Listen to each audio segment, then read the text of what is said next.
We got a lot of announcements this week, especially Disco Elysium spiritual successors. Let's talk.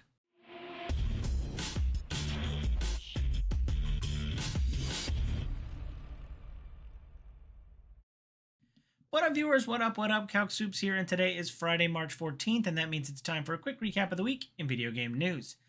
Death Stranding was had announced. I thought they had already announced their date, so they had a big announced trailer. It was 10 minutes long, included a pretty cool song, like original song in it, which is interesting.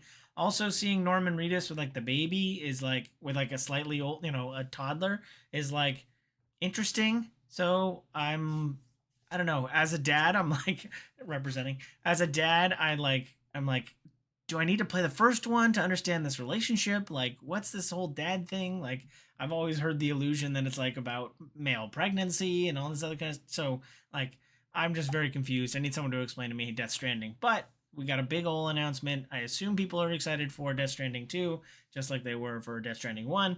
And yeah, the reminder that the release date is June 26th, which we've actually known about for a while.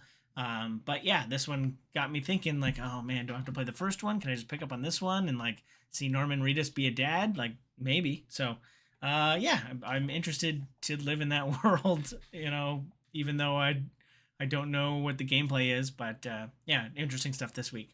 Uh, More game announcements. Space Marine 3 was announced.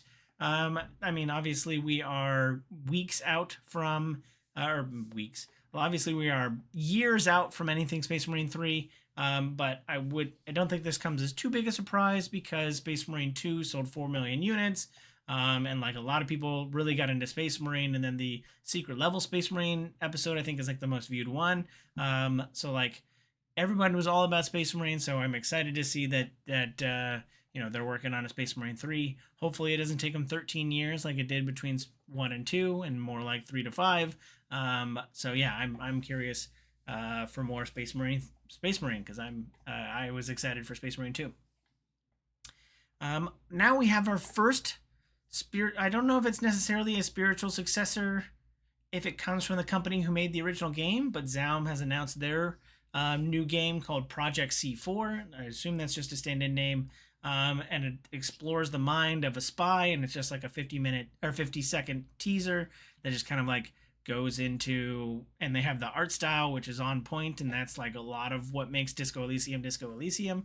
And like exploring the mind of a spy and what it takes to be a spy, and also I assume it's going to have like what kind of spy are you, which was definitely like a question that the Disco Elysium asked of its player, of like what kind of detective are you, and you get checked with that. So yeah, it seems like it's passing the vibe check. I know that I watched like a 2-hour documentary about like the legal case and all that kind of stuff that split from Zaum, and it's like the creative directors are somewhere else and the person holding the IP is somewhere, and like this is just now what the what's left of the company that made it.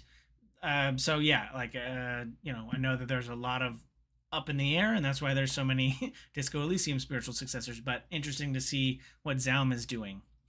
Speaking of the other spiritual successor, the one who kicked off the whole legal action, I don't remember their name, but they also announced that they have their game coming out soon. It's actually coming to Kickstarter next week. And it's another, again, spiritual successor to Disco Elysium. So I'm curious. I assume this is all way too inside baseball for like the general public. So it'll just be like, who are these people? Also, Disco Elysium, while I think is more of like a cult hit rather than like a market hit. I mean, I know it sold a lot of units, but like I don't think it was. I don't know. I'm curious how much it like penetrated the mass market. So all that's to say, I think I'm curious what the general audience, which side they'll pick, if any of the legalese matters at all to them. So yeah, I'm also kind of in that camp of like I don't know who's on the right or wrong, so I'm just like looking for the next Disco Elysium hit, and I'll get it wherever I can. So watching both of those, having both of those be announced this week was quite interesting. So curious, what each of them are, and there's a couple other that are also waiting in the wings too. Speaking of weird actions to take, there was a leak this week of Sony doing a tech demo. This is uh, particularly interesting considering the SAG-AFTRA strike, voice actor strike, has been going for months now. And the leak was Sony did a tech demo where, and I only watched like 20-second clip because they've been pretty judicious about closing down the leaks and stuff like that. But it was like a creative director or someone talking to Aloy, and Aloy responding not in Ashley Birch's voice, which was weird, but in like a robotic AI voice. And like, how can that match? And so, what I guess it was trying to get at is like, hey, with AI, we can make really reactive scenes and people that are, and characters that'll react more to what's going on. And it came off as more like unhuman and dead and soulless because it was generated by AI. But so take all that with a grain of salt. But interesting what they can do with AI, but it feels a little weird to try and like go around the voice actress while doing this tech demo for a character while the SAG-AFTRA strike is happening. Like, it all seemed really weird, and so uh, I'm glad that they got enough crap about it that they have to now like squash all these leaks. And yeah, I want my games to be more immersive and realistic, and but I also don't want it to come at the expense of working people. So that make the game great, like the voice actors. So yeah, interesting thing to see leak. I'll have a link down below to just an article talking through it. I don't have access to the direct link of the full 2 minute or so video that might or might not be somewhere out there on the internet. Speaking of big companies and doing stuff, Blizzard is talked. I don't remember who the person was for this, but someone at Blizzard was talking this week, like a creative director, talking about how they could bring more Blizzard movies and TV shows out. I'm curious where that kind of sits, and it's all Microsoft now since Activision was purchased by them, and Blizzard sits under that. So how the licensing works with all the Blizzard stuff. I've always said that, I guess they had to tell that like first World of Warcraft movie story of like, here's the orcs and the humans, and that's the basis for like all the old games.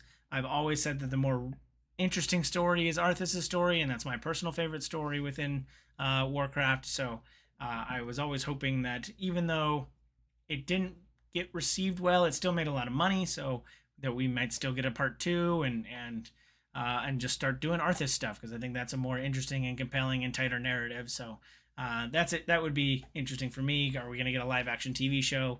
Everything gets a live action TV show nowadays and dies somewhere along the way, but I'd be more interested in that with Premiere TV as it is nowadays. So yeah, I'm a massive Blizzard fan, as most people probably were grew up in the 90s playing games. But yeah, I'd be interested to see what other stories they can explore. Do we get a StarCraft movie or something like that?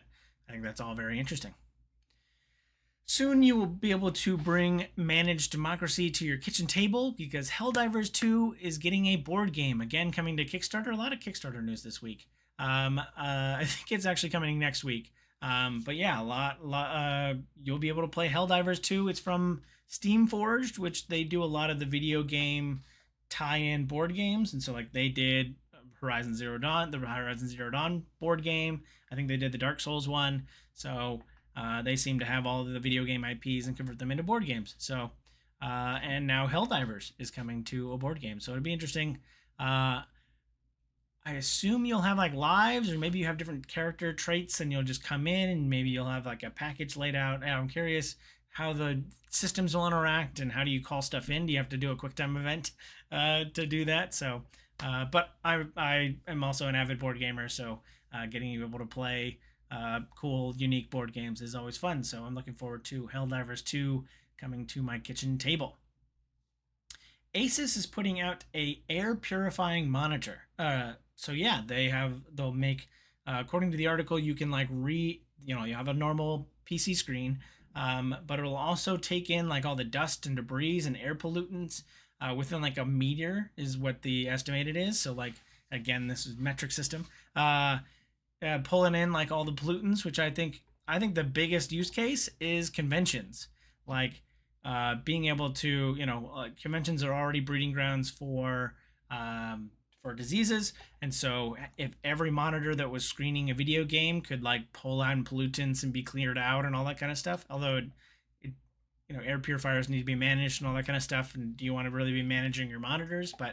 Um, but yeah, it could be interesting stuff to see, if this will work and how it works, and yeah, I think one of the major use cases is video game conventions or trade shows or stuff like that. So could be interesting there.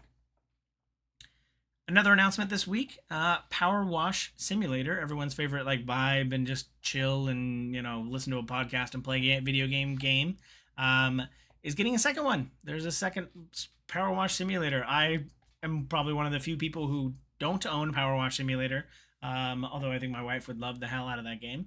But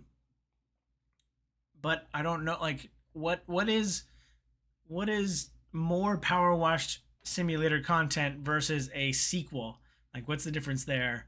Like, could we just keep getting more and more levels, or like, are we get different nozzles? I don't know enough about it, but I that's the first question that comes to my head is like, what makes this a sequel as opposed to more Power Wash content? And hey, maybe they just want to sell another $20 game and get that revenue coming in, but yeah, I'm curious uh, whether or not it deserves a sequel.